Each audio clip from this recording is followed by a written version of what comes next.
इंतहाई ज़बरदस्त और सुपर फिट हांडी कबाब रेडी हैं। इनको बनाना बहुत ही आसान है और ये रेसिपी इंशाल्लाह आपको बहुत पसंद आएगी। तो आइए चलते हैं रेसिपी की तरफ और देखते हैं कि इसके लिए हमें किन इंग्रेडिएंट्स की ज़रूरत है।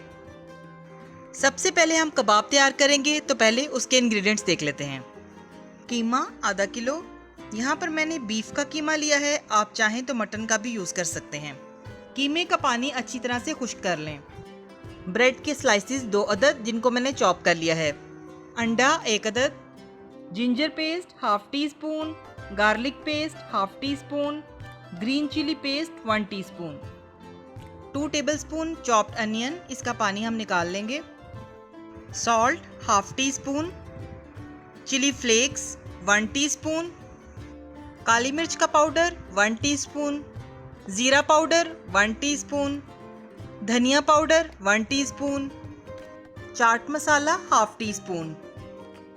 सबसे पहले कीमे को बाउल में निकाल लेंगे।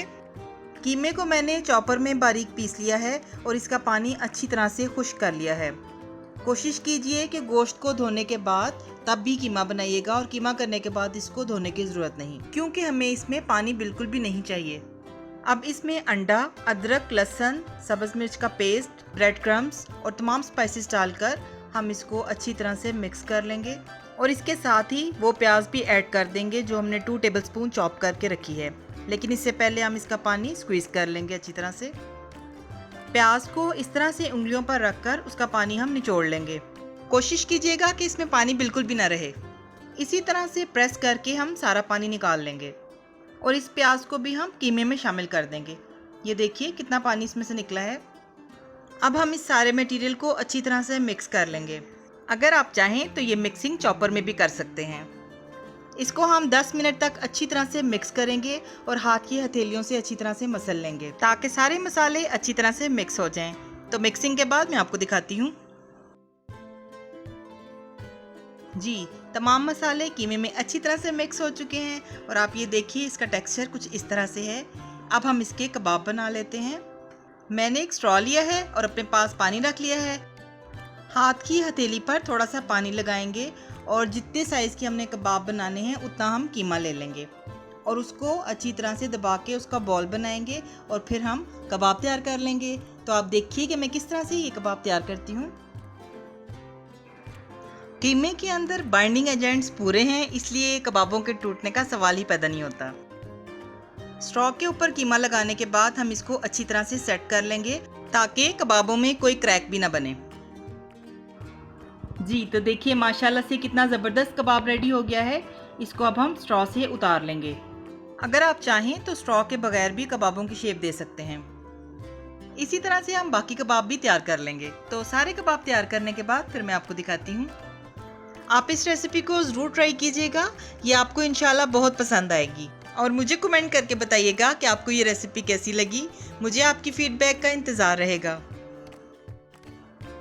अगर आप मेरे चैनल पर नए हैं तो काइंडली मेरे चैनल को सब्सक्राइब कर दीजिए, लाइक कर दीजिए, अपने फैमिली और फ्रेंड्स के साथ शेयर कीजिए और बेल आइकॉन पर क्लिक कीजिए ताकि जब भी मेरी कोई नई वीडियो आए तो आपको उसका नोटिफिकेशन फ़ौरन मिल जाए। इसके साथ साथ मुझे फेसबुक और इंस्टाग्राम पर भी फॉलो कीजिएगा। जी, तो हमारे सब कबाब बहुत अच्छे से रेडी हो गए हैं और अब हम इनको फ्राई करते हैं। इसके लिए पैन में थोड़ा सा ऑयल लेंगे और इसको हम लो फ्लेम पर गर्म होने देंगे। ऑयल को तेज़ गर्म नहीं करना, वरना कबाब बाहर से जल्दी पक जाएंगे और अंदर से कच्चे रहेंगे। ऑयल हल्का सा गर्म हो जाएगा तो हम इसमें कबाब डालने शुरू करेंगे और एक वक्त में पैन में उतने ही कबाब डालेंगे जिनको हम आसानी से हैंडल कर सकें। कबाब को फ्राइंग पैन में डालने के बाद फ़ौरन से चम्मच नहीं लगाना, बल्कि 4-5 मिनट के बाद इसको हल्का सा पलट लेंगे और इसी तरह से हम इसको हर तरफ से गोल्डन होने तक फ्राई होने देंगे। 7-8 मिनट गोल्डन होने के बाद हम इसको पैन में से निकाल लेंगे। बस यहाँ पर इसी चीज़ का ख्याल रखना है कि फ्लेम तेज़ ना हो। ये देखिए कितना प्यारा गोल्डन कलर आया है और हमारे कबाब रेडी हो चुके हैं। इनको हम प्लेट में निकाल लेते हैं और बाकी के कबाब भी फ्राई कर लेते हैं। तो सारे कबाब फ्राई करने के बाद फिर मैं आपको दिखाती हूँ। वाओ, क्या ज़बरदस्त रंगत और क्या ज़बरदस्त खुशबू है इसकी। ये रेसिपी आपकी फेवरेट बनने वाली है इंशाल्लाह। अब हम इसकी ग्रेवी तैयार कर लेते हैं। एक कढ़ाई में 4 से 5 खाने के चम्मच ऑयल डालकर उसको हल्का सा गर्म होने देंगे। जब ऑयल हल्का सा गर्म हो जाएगा तो इसमें चॉप किए हुए प्याज डालेंगे। यहाँ पर मैंने 3 मीडियम साइज के प्याज लेकर उनको चॉप कर लिया था और इसी में से 2 टेबलस्पून मैंने कबाबों में शामिल किए हैं। प्याज को हम उस वक्त तक भूनेंगे कि इसकी रॉ स्मेल खत्म हो जाए। जब प्याज हल्की सी गोल्डन हो जाएगी तो इसमें half tablespoon ginger paste, 1 tablespoon garlic paste और half tablespoon green chilli का पेस्ट डालकर हम इसको अच्छी तरह से मिक्स करेंगे और उस वक्त तक भूनेंगे कि इसकी अच्छी सी खुशबू आने लगे।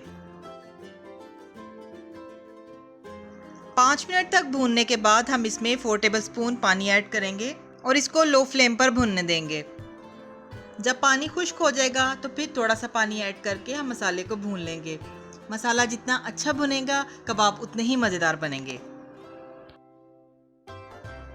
अभी फिर 4 टेबल स्पून पानी ऐड करेंगे और इसको अच्छी तरह से मिक्स कर लेंगे और दोबारा से भुनने देंगे।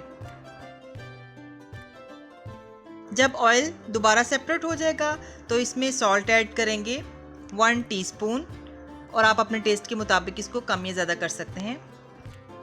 Red chilli powder 1 tablespoon, हल्दी 1.5 टीस्पून, ज़ीरा पाउडर 1 टीस्पून, धनिया पाउडर 1 टीस्पून। धनिए और ज़ीरे को ड्राई रोस्ट कर लिया था। Chaat masala half teaspoon, Kashmiri लाल मिर्च हाफ टी स्पून। ये ऑप्शनल है, इससे सिर्फ कलर अच्छा आता है। अब इन सब स्पाइसेस को अच्छी तरह से मिक्स करेंगे और मसाले को स्पाइसेस के साथ हम भून लेंगे। भुनाई करते वक्त साथ साथ थोड़ा थोड़ा पानी ऐड करते रहेंगे। मसाले को भूनने के बाद फिर मैं आपको दिखाती हूँ। जी, तो यहाँ पर देखिए कि ऑयल सेपरेट हो चुका है और मसाला हमारा भुन रहा है। अब हम इसमें टोमेटो पेस्ट ऐड करेंगे। मैंने 4 बड़े साइज़ के टमाटर लेकर उनको ब्लेंडिंग जार में डालकर उनकी पेस्ट बना ली है और ये पेस्ट अब हम ऐड कर देंगे। टमाटरों के साथ हम मसाले को 10 मिनट तक भूनेंगे। टमाटर अपना पानी रिलीज़ करेंगे तो उसको हम खुश्क होने देंगे। तो मैं आपको 10 मिनट्स के बाद दिखाती हूँ। जी, तो 10 मिनट हो चुके हैं। अब आप देखिए कि ऑयल सेपरेट होना शुरू हो गया है। अब हम इस ग्रेवी में कबाब शामिल कर देंगे।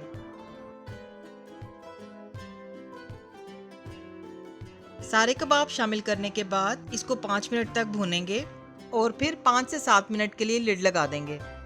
5 मिनट के बाद लिड उठाकर इसको अच्छी तरह से मिक्स कर लेंगे एक बार और दोबारा से लिड लगाकर 10 मिनट्स के लिए पकने देंगे। यहाँ पर फ्लेम मीडियम लो है। 10 मिनट्स के बाद ढक्कन उठाकर हम चेक करेंगे तो देखिए कि ऑयल सेपरेट होना शुरू हो गया है और बहुत ही शानदार खुशबुएं आ रही हैं। कबाब भी बिल्कुल सही हैं और कोई कबाब टूटा नहीं है।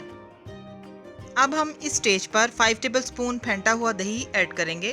फ्लेम को लो कर लेंगे और दही शामिल करने के बाद इसको अच्छी तरह से मिक्स करेंगे और फ्लेम को फिर से मीडियम कर लेंगे। दही के साथ मसाले को अच्छी तरह भूनेंगे। दही अपना पानी रिलीज़ करेगा तो उसको हम ड्राई करेंगे। तो दही के साथ भूनने के बाद फिर मैं आपको दिखाती हूँ।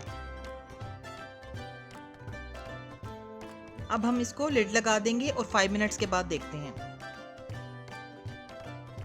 जी, तो 5 मिनट्स हो चुके हैं और ये देखिए कितना ज़बरदस्त मसाला भुन के रेडी हो चुका है। ऑयल भी सेपरेट हो गया है। अब हम इसमें 1.5 कप पानी शामिल करेंगे और लिड लगाकर 15 मिनट्स के लिए मीडियम फ्लेम पर पकने देंगे।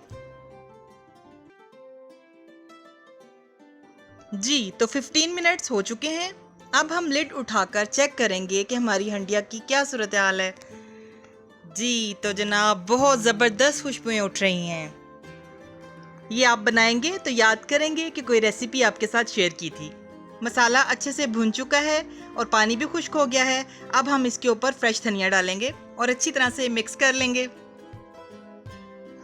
अब इसमें हाफ टी स्पून गरम मसाला पाउडर और 2 टेबल स्पून बटर डाल देंगे। इसको अच्छी तरह से मिक्स कर लेंगे। अब लास्ट में इसका मज़ा मज़ीद बढ़ाने के लिए हम इसको कोयले का धुआं देंगे। तो इसके लिए मैंने कोयले को बर्न होने के लिए रख दिया है। कोयले को एक कटोरी में रखकर इसके ऊपर हम चंद ड्रॉप्स ऑयल के डालेंगे और लिड लगा देंगे और 3 to 5 मिनट्स के लिए हम स्मोक दे देंगे। अगर आपको कम टाइम के लिए स्मोक देना है तो आप 2 मिनट के लिए भी दे सकते हैं। 5 मिनट्स हो चुके हैं, तो चलिए चेक करते हैं। वाओ, क्या शानदार रंगत और खुशबू है, और इसके टेस्ट के भी क्या ही कहने। आप इसको ज़रूर ट्राई कीजिएगा, ये आपको इंशाल्लाह बहुत पसंद आएगी। आप इसको दावतों में भी बनाएं और ढेर सारी तारीफें समेटें। तो चलिए अब हम इसको डिश आउट करते हैं। जी, तो कहिए कैसी लगी आपको ये रेसिपी। आई होप आपको ज़रूर पसंद आई होगी। इसके साथ ही मुझे इजाज़त दीजिए। अल्लाह ताला आप सबको भी और हमें भी ईमान, सेहत और सुकून की बेहतरीन हालत में रखे और दुनिया और आखिरत में इज़्ज़त अता फरमाए। आमीन। अपना बहुत ख्याल रखिएगा, हमें भी दुआओं में याद रखिएगा। मिलते हैं नई और मज़ेदार रेसिपीज़ के साथ। अल्लाह हाफ़िज़।